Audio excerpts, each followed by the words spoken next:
Le monde bouge, tout est en perpétuel mouvement. Madame, monsieur, bienvenue à tous. Et bien sûr, l'économie n'est pas un reste. Voici la titraille de votre programme, la minute de l'économie. Programme Agropole, l'initiative de la transformation de l'ananas préoccupe les jeunes dynamiques d'Hawaï dans la région du centre. Avec le soutien du gouvernement, une coopérative de jeunes dynamiques, de jeunes producteurs d'ananas entend monter une usine de transformation d'ananas à Hawaï, localité située à 15 km de la capitale politique du Cameroun, Yaoundé. À l'étranger, focus sur l'Éthiopie, le seul pays au monde où le café pousse à l'état sauvage. En effet, ce sont des grains de café qui poussent spontanément dans les forêts éthiopiennes. Ils sont désormais récoltés et exportés en Italie. Voilà pour la vitrine de votre programme économique sur la chaîne de l'information en continu, CamNews 24. Bienvenue à tous. L'actualité économique, celle d'ici et d'ailleurs, madame, monsieur, merci de nous retrouver sur la chaîne Info pour ce programme économique. Nous vous le disions en titre, programme Agropole. Eh bien, la transformation de l'ananas préoccupe les jeunes dynamiques d'Hawaï, une localité située à 15 km de Yaoundé, dans la région du centre, bien évidemment. Un vaste domaine de 100 hectares est déjà viabilisé à ce jour pour la culture de ce produit. Pour le président de la dite société coopérative qui regroupe une dizaine de jeunes producteurs, s'agissant des défis de production, à présent, l'on est à 16 000 tonnes. Le cahier de charge prévoit 26 000 tonnes. D'ici 3 mois, les prévisions seront atteintes et la coopérative a déjà trouvé un premier acheteur qui est un exportateur, lequel le prend pour l'Europe. Pour ce qui est de la transformation, l'heure est à la construction de l'usine pour produire sur place des jus de fruits d'ananas.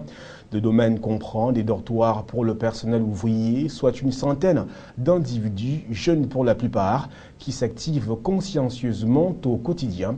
Il convient de préciser que cette coopérative bénéficie dans cette volonté de création d'une usine de transformation d'ananas du soutien du gouvernement camerounais. Parlons de toute autre chose à présent. Emballages plastiques non biodégradables et bien, les emballages plastiques de moins de 60 microns sont désormais perceptibles sur les marchés. Ces emballages ont fait leur retour et pourtant l'interdiction formelle d'utiliser ces emballages plastiques non biodégradables est bien évidemment clarifiée. Le compte rendu avec Fatimé Bintou Akouma.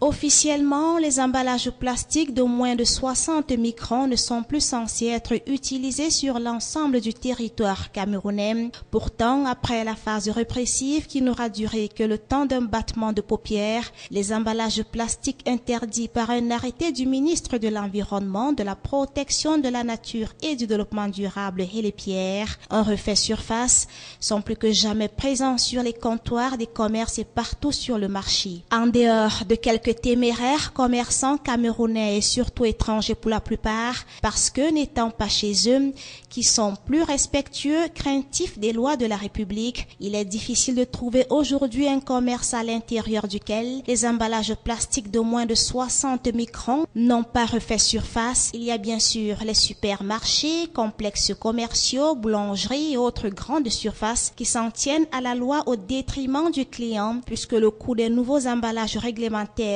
qu'ils ont fait fabriquer dans les usines de leurs fournisseurs respectifs est systématiquement facturé au client final qui a le choix entre payer l'addition salée ou voir emballer gracieusement sa marchandise avec les emballages qualifiés de bio depuis l'interdiction, à savoir le papier journal ou tout autre papier issu de vieux magazines, livres, annuaires téléphoniques, etc. Mais sur le terrain et dans les dizaines de milliers de boutiques à travers le pays, les emballages plastiques de moins de 60 microns sont bien présents. Il y en a qui, ne se cachant pas pour l'utiliser sous le prétexte que sans emballage, personne n'achètera la marchandise. Il est clair qu'au moment où le décret d'interdiction de l'usage des emballages de moins de 60 microns au Cameroun est sorti, tous les opérateurs de cette filière disposaient chacun dans ses magasins un stock important d'emballages déjà produits et depuis l'entrée en vigueur de cette mesure, il n'y a jamais eu plus, du moins publiquement, de destruction massive du stock d'emballage qui aurait été saisi dans toutes les usines et fabricants au Cameroun avant l'arrêté du ministre de l'Environnement, de la Protection de la Nature et du Développement durable. L'on peut donc comprendre la provenance des emballages interdits qui continuent pourtant de circuler dans les espaces marchands.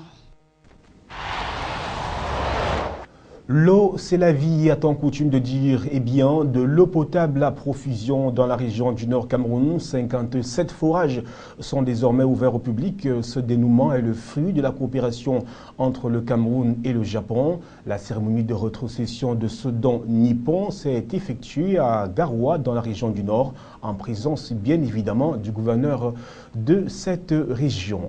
Le reportage. Doualare École, Galbidjié, Sanguéré-Paul, Kismatari, Tongo, Rabingo, toutes ces localités de la région du Nord Cameroun viennent de bénéficier chacune d'un forage à motricité humaine. Et ce n'est pas tout. Désormais, les populations de Bilga, village de l'arrondissement de Garoua 2e, à une dizaine de kilomètres du centre-ville, goûteront au délice de l'eau potable. Il y a encore quelques jours, ces populations parcouraient de longues distances à la recherche du précieux liquide. Leurs souffrances sont parvenues aux oreilles des autorités de la région du Nord, qui ont inscrit le nom de ce village en 2012 dans la phase 5 du projet hydraulique rural au Cameroun, financé par le gouvernement nippon. Un projet qui porte sur la réalisation de 57 forages dans plusieurs arrondissements de la région. Pour clôturer ce projet qui aura duré 2 ans environ, le premier secrétaire de l'ambassade du Japon au Cameroun, Kaeko Egusa, a fait le déplacement de Garoua. Au cours d'une cérémonie de rétrocession des ouvrages à l'État du Cameroun, la représentante de l'ambassadeur du Japon au Cameroun a loué les relations bilatérales qui existent entre les deux pays. Pour le diplomate nippon, l'amélioration des conditions de vie des populations à travers l'approvisionnement en eau potable en milieu rural camerounais est, entre autres, une priorité vitale de la coopération nippone dans ce pays et plus particulièrement dans le septentrion. Pour le gouverneur de la région du Nord, ces réalisations japonaises témoignent à suffisance de la qualité des relations qu'entretiennent le Cameroun avec cette nation asiatique. Pour rappel, le Japon n'est pas à sa première réalisation hydraulique dans la région du Nord. Dans les années 1980, il avait déjà réalisé 700 forages dans les départements de la Benue et du Mayoluti. L'on espère que cet important projet conduira à coup sûr à la réduction des maladies d'origine hydrique, à l'instar du choléra, des vers intestinaux et de la cataracte, ainsi qu'à la baisse de la mortalité infantile, favorisant par la même occasion une augmentation de l'espérance de vie.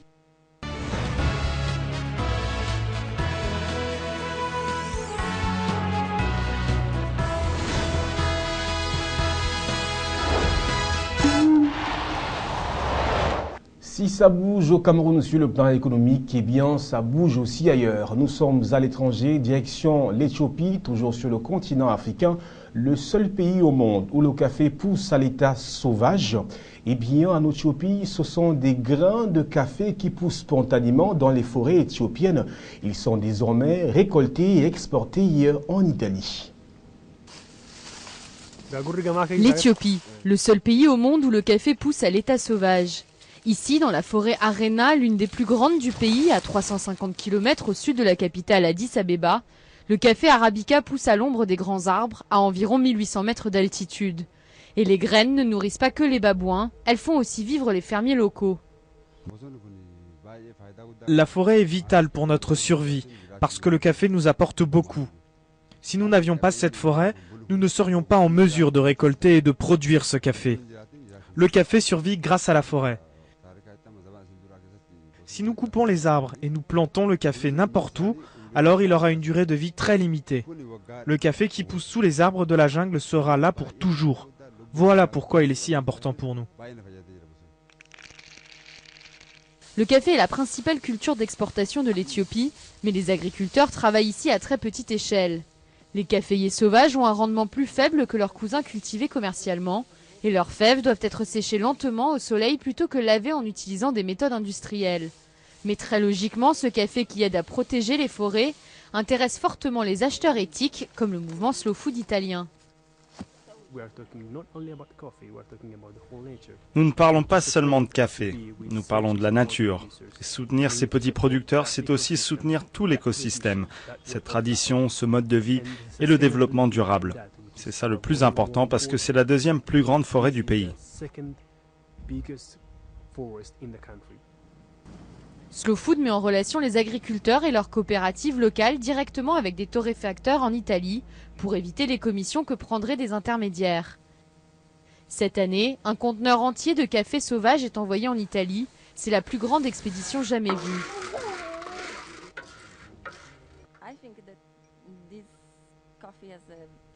Je pense que ce café a une très bonne acidité, son arôme est fleuri. Il est différent des autres parce qu'il est sauvage et aussi grâce à l'altitude parce que nous sommes très haut ici.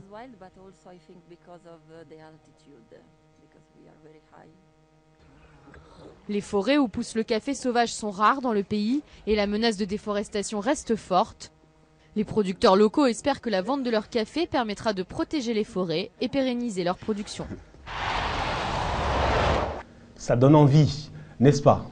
Autre chose à présent frappée justement par une loi prise par la Russie, eh bien les agriculteurs moldaves luttent pour leur suivi dans ce pays justement considéré comme le plus pauvre d'Europe. Il s'agit de la Moldavie, ce pays d'ex-Union soviétique. Eh bien, ce sont les cultivateurs de pommes qui sont les plus touchés par cette interdiction prise justement par le pouvoir du Kremlin.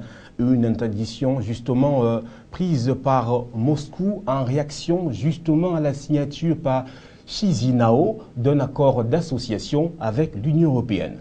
Regardez. Konstantin Fokulitsa produit des pommes et aujourd'hui cet agriculteur moldave s'inquiète. Presque toute sa production était destinée au marché russe. Mais en juillet, Moscou a imposé un embargo sur les importations de fruits et de conserves moldaves. Une sanction contre la Moldavie, coupable aux yeux de la Russie d'avoir signé un accord d'association avec l'Union européenne. On s'est retrouvés du jour au lendemain avec la récolte dans les champs, soumis à l'embargo. On a dû chercher des nouveaux marchés, se faire de nouvelles connexions, et cela a pris du temps et a beaucoup pesé sur les prix.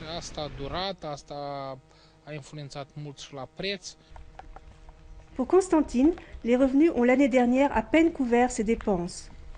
Pour l'ensemble de la Moldavie, le pays le plus pauvre d'Europe, essentiellement agricole, les pertes provoquées par l'embargo ont été de 145 millions de dollars, aux frais essentiellement des horticulteurs.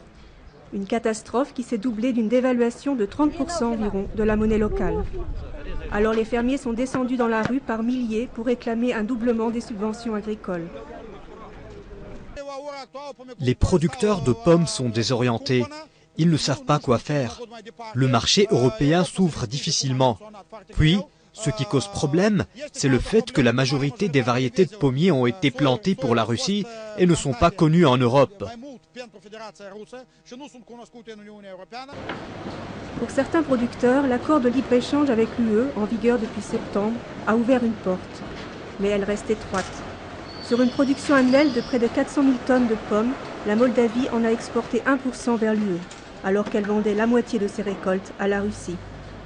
Mais pour les autorités moldaves, il faut voir plus loin, avec en perspective la fin d'une longue dépendance vis-à-vis du marché russe, très instable.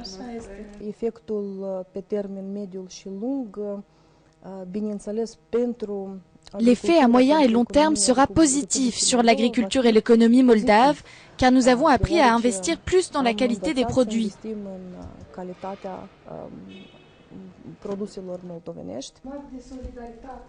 Chisinau peut aussi compter sur une aide financière de l'UE.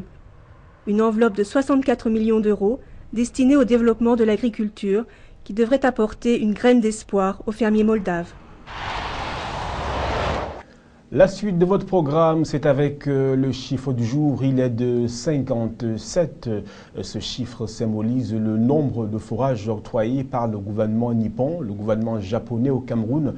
Il s'agit des forages essentiellement construits dans la région du Nord Cameroun. Avant de clore ce programme, le rappel de ses principales articulations. Programme Agropole, la transformation de l'ananas intéresse les jeunes dynamiques d'Awaé, une localité située dans la région du centre à 15 km de Yaoundé.